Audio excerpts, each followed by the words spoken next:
April 1, 2025, ganap na alas 10 sa is. Mga boss chief amo sir, napikon agad si Cesar Chanco. Anak na tinapay. Hindi pa tayo nag-uumpisa, galit na.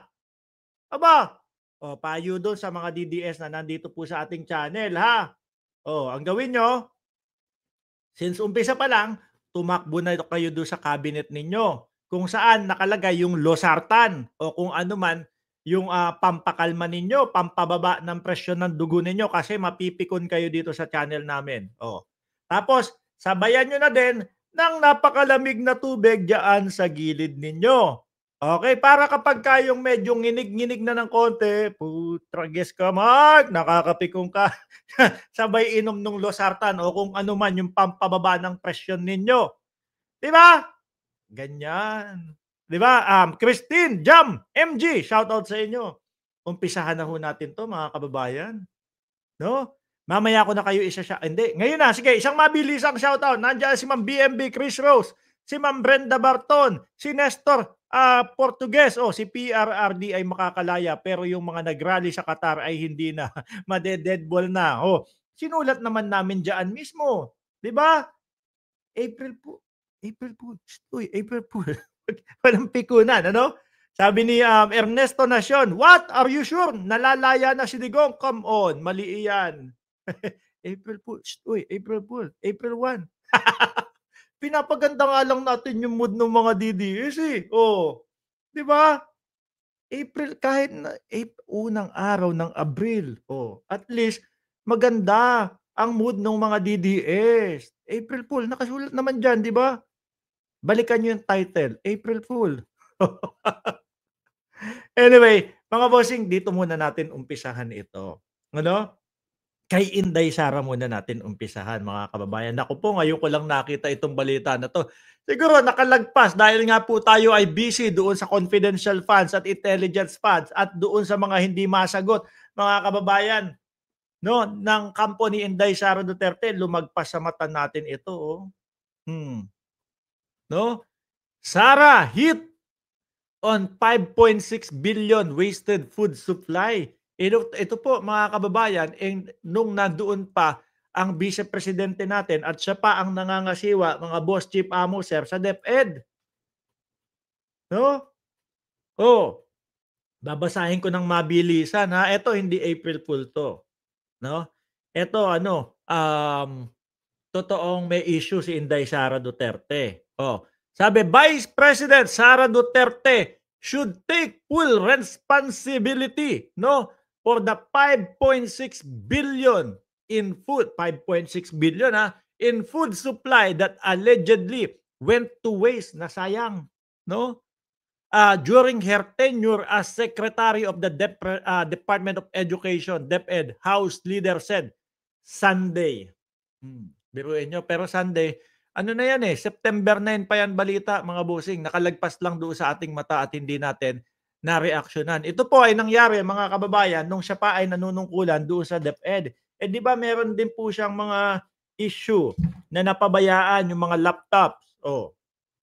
Hindi na ipamahagi yung mga laptops. Alam niyo naman po, yung mga laptops na mga ganyan, mga bossing, 'di ba?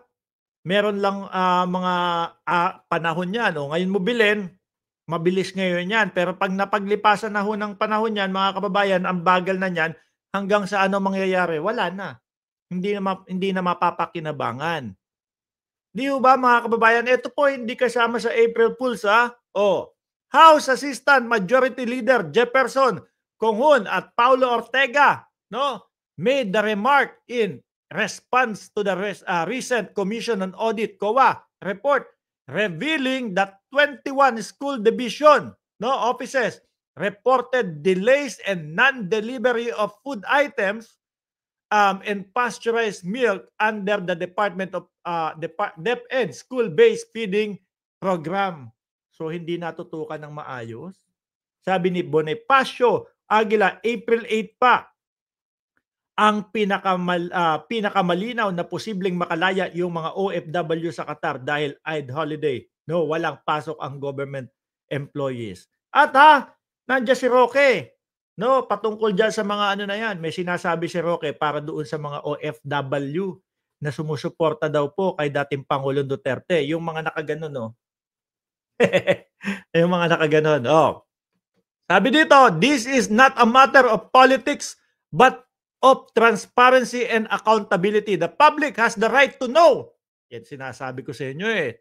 'Di ba? What happened to the billions of pesos that should have benefited children in needs? Mga boss chipamo, sir, no? Ito po, yung mga tax, yung mga ginagastos, yung mga ginagamit diyan, yung mga hinihingi nilang budget, no? Ipon-ipon po na pera ng sambayan ng Pilipino 'yun. Ipon-ipon po na ikinakaltas po doon sa mga manggagawa, doon sa mga nagrereklamo na, "Eh, kung sana walang tax na kinakaltas sa akin, sasapat. Kaya lang may tax na kinakaltas sa akin, kaya kinukulang din ako." Kaya lang wala tayong magagawa, 'no? Parte ng buhay nating mga Pilipino ang pagkaltas ng tax sa atin. Oh, 'di ho ba? Kaya lang nagiging ano na nga sa'tin, nagiging, kulang na nga po yung ating mga pangkain, itong mga sinusweldo dahil po may tax na kinakaltas. Ang problema, hindi pa po ipinapaliwanag at ayaw pa pong ipaliwanag mga bossing kung saan napupunta yung tax natin, especially confidential funds. 'Di ho ba mga kababayan? This is not a matter of politics, correct naman ho. Kailangan nating malaman, yung bang kinakaltas niyo sa amin, 'no, magkano? O sabihin mo ng 500, 1,000, o kinsenas, katapusan, eh, talaga bang nakakatulong sa gobyerno ng Pilipinas or naibubulsa lang, o or napupunta lang sa iisang tao, 'di ba? Sabi ni Janelle van der Heurst, yung gastos ba ni Sara sa The Netherlands, personal niya o charge sa government? Yun ang hindi natin alam, 'no? Eh, sana naman personal na nila yun.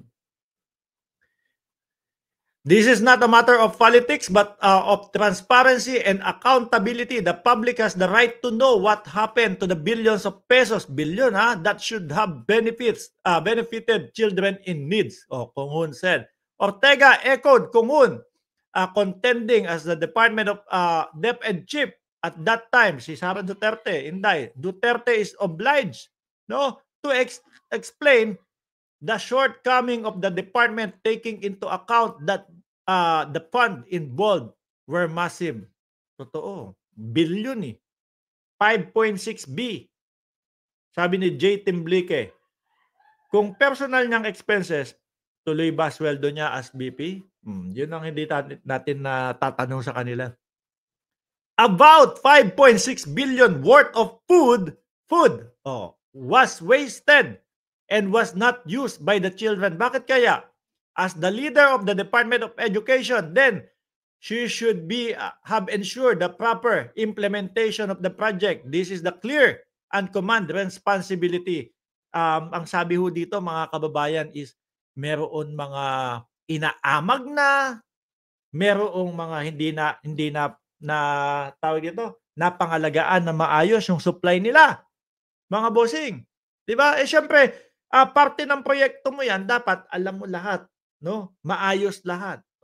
Yung mga aamagin kapagka hindi pag wala sa cooler, pag wala sa mga chiller, lahat-lahat po 'yan.